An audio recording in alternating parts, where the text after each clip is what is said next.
One TV Patrol. Sa detalye, pagpadagan ni Engineer Roy Yap isip 1st District Congressman, way kasabutan sa Asenso team.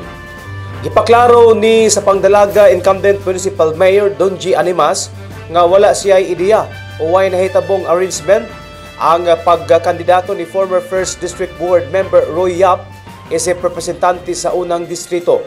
Matud pa niya nga iyang gikalipay ang dili pagkontra ni Engineer Roy Yap pagkamayor sa iyang anak nga si mayoralty aspirant Don Animas. Gumikan kay sigurado na ang kadaugan sa ilang lineup sa maabot nga eleksyon sa Mayo 12 sa sunod tuig. Apan wala kini nagpasabot nga nakig-alyansa ang Asenso team sa pangdalaga sa partido ni former board member Roy Yap.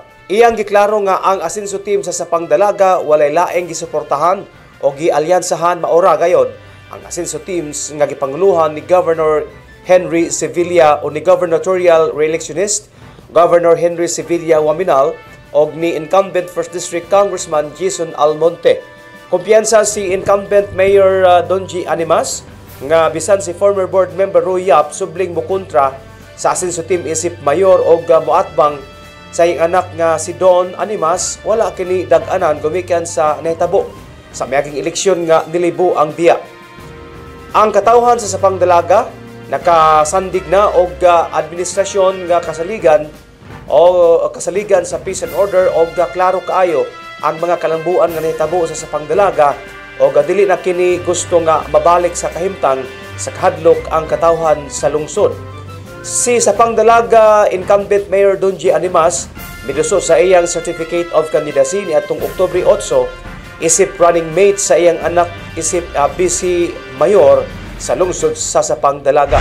Wala ginausahay nga matingala ka nga dili ko ka-blame ni mo man sa imong pangutana nga how come mudagan sila sa distrito nga in fact sa lungsod sa pangdalaga gilubong sila duulag 6,000. No, so di ko ka-blame ninyo ana nga mura ba og kasi sinabot me hingsugal siya sa distrito kay mausa na mo ang sa pangdalaga, no? Pero sa akong end man ang amo ang adhikain, no? Ang amo ang rules palisiya sa Asenso ligon kayo, no?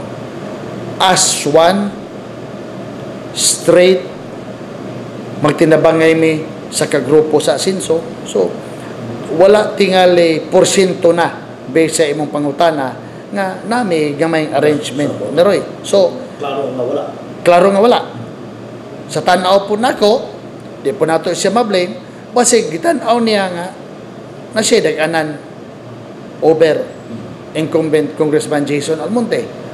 Pero sa end nako ang sa ato ang amo ang side sa pangdalaga always go for and support for Team Asenso. TV Patrol.